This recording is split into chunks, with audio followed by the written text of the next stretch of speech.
Good afternoon, everybody. Welcome to the presentation of the Canadian wood pellets to the Wood for Energy Conference of Estonia on this beautiful September day. My name is John Arsenault. I am Director of Market Access and Promotion for the Wood Pellet Association of Canada, and I'd like to introduce you to Canadian wood pellets.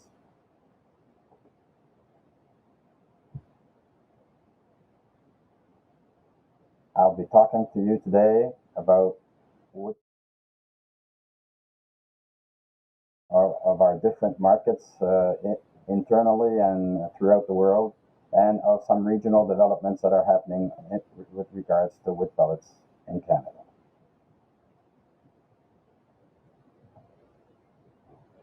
The Wood Pellet Association of Canada is a nonprofit organization that promotes the use of wood pellets and represents the wood pellet sector in Canada. There are over 50 producers and affiliate members in the organization, and we share best practices to improve environmental performance, safety, and quality. It was born out of a regional association in British Columbia that was in the late 90s, and it became a Canadian association by integrating producers from all across the country later on.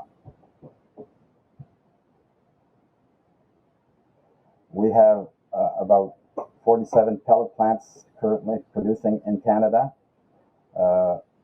We are export focused, so the production is therefore concentrated near the coast where we can access ports. We have over 4 million tons of annual capacity and several shipping port opportunities both on the east and on the west coast. I am currently participating in this conference from a small island in the middle of the Gulf of St. Lawrence where that black arrow shows. So sorry if there's some problems with technical. I'm really literally in the middle of nowhere. Canadian production and exports have been growing at a steady pace for several years. Canadian production started in the 1980s. There was a company called Shell that built 3 pellet plants in the 1980s for replacing basically oil in the industry. With relatively large capacity plants at that time, 100,000 tons per year.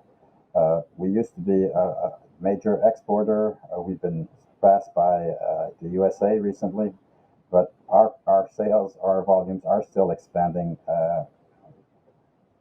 throughout the world, and you can see here that it's a relatively constant progression. We went from about 1.5 million tons in exports in 2012, and we'll be close to 3 million tons when the numbers are completed in 2020.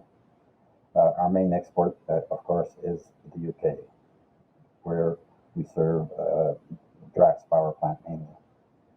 Canada has been a pioneer in overseas pellets from a very long time.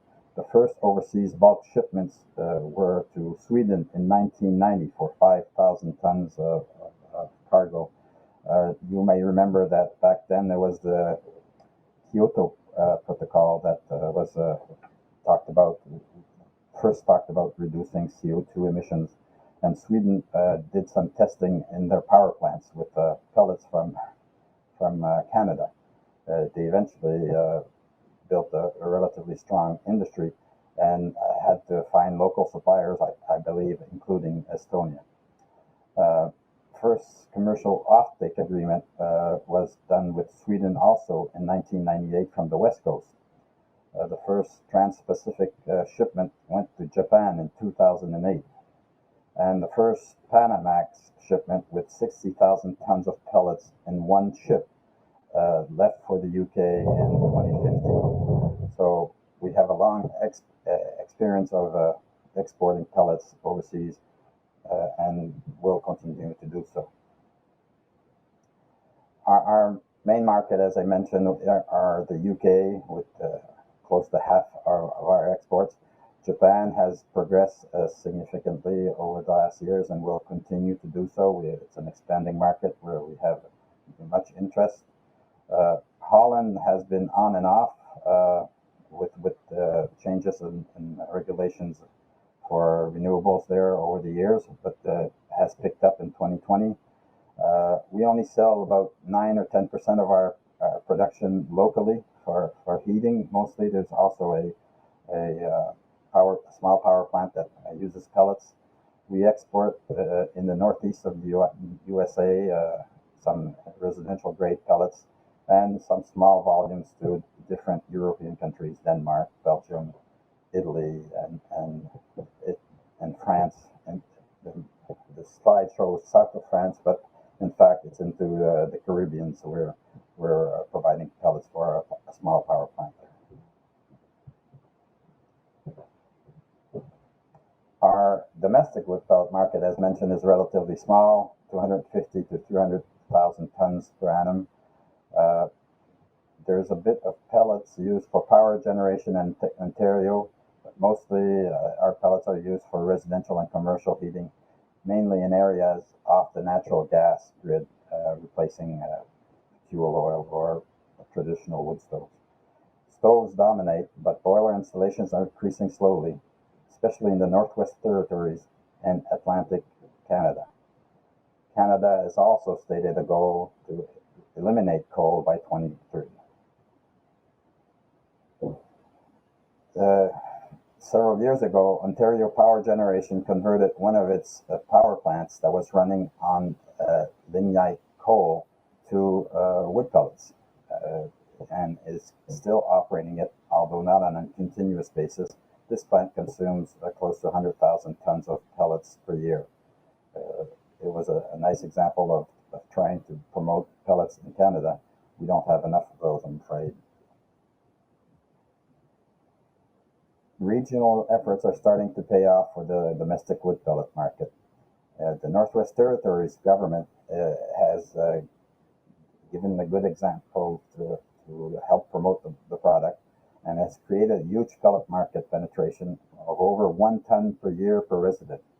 The problem is there's only 50,000 residents out there, so it's not a very big volume, but nevertheless, they started by converting one of their prisons to wood pellet heat, and local entrepreneurs started transporting bulk pellets and installing stoves and boilers to other operations, a hotel, apartments, buildings, or whatnot, and created an interesting demand for the pellets there. Replacing the natural gas that was local, that was going, the production was being reduced, and replacing heating oil.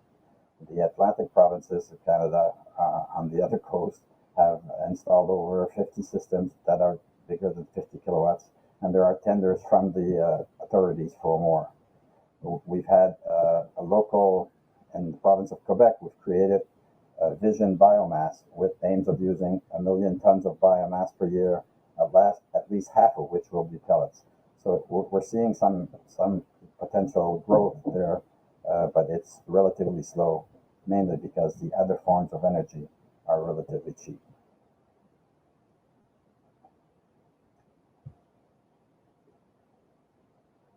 And Vision Biomass is working with the Quebec government to get more incentives out there for conversions. For instance, we got grant support for heating appliances for large-scale or commercial applications. We also got a heating oil ban for new construction in 2022, similar to what we're seeing in Austria and Germany. So by banning heating oil, we're seeing interest for biomass as a replacement. In Quebec, we also have very hydropower electricity, very low carbon electricity, which is used for heating oil. So our competition for our pellets or biomass is clean electricity, but we're still seeing some interest and volumes picking up there. There are over 6.5 million tons per year of forest biomass available in the province for biomass projects, so we see potential there. currently most of that is being used for exporting pellets overseas. But there's a potential local market of over 2 million tons per year eventually in the province of Quebec. WPAC has worked in the Canadian market to try to help develop markets there where we've produced videos on production of pellets, the use of pellets, and particularly on sustainability, which is of main concern in the industrial market. We now have a new tagline: responsible, renewable, clean energy for pellets. That you can see our communications on that on our site, www.pellet.org. We've done some regionally targeted social media campaign during the fall of 2018, 2019, and this year again we'll be doing some where we're trying to get consumer interest into wood pellets so that they can buy appliances and consume pellets. We're currently preparing our marketing strategy towards pellet appliance buyers in high heating oil using regions, the Maritimes particularly, northern Quebec, northern Ontario. So we'll be trying to get them to convert to pellets over the next coming years. We're also revamping our pellet heat promotion site, which is pelletheat.ca, with a new tagline: "What a bright idea." Sorry. WPAC basically was born out of a concern for health and safety. In the first trans-ocean shipment of pellets going overseas, there was a tragedy where one person died going into the hatch of the shipload, which had been closed for 2 or 3 weeks and had gases in there. We basically produced from there a wood safety data sheet showing the dangers that the product can have, so that people can be aware, including the shippers. We have monthly safety committee meetings and regular conferences to promote safety in the industry. We also have supported sustainable fiber management and watched the development of the sustainable biomass program over the last 5-6 years. We've done regional risk assessments that are available for several Canadian provinces, which show that the fiber that comes from Canada is sourced sustainably and responsibly, and we have documentation that can prove that. And we have 37 Canadian producers that are certified by SBP. WPAC members have been active participants in SBP governance and committees, and will continue to do so over the next couple of years, including the revision process, which is currently underway. WPAC is committed to being able to show that we have responsible sourcing of fiber. The Canadian wood pellet sector exists primarily to make better use of forests that are already being harvested. 100% residuals of fiber rejected by sawmills and pulp mills.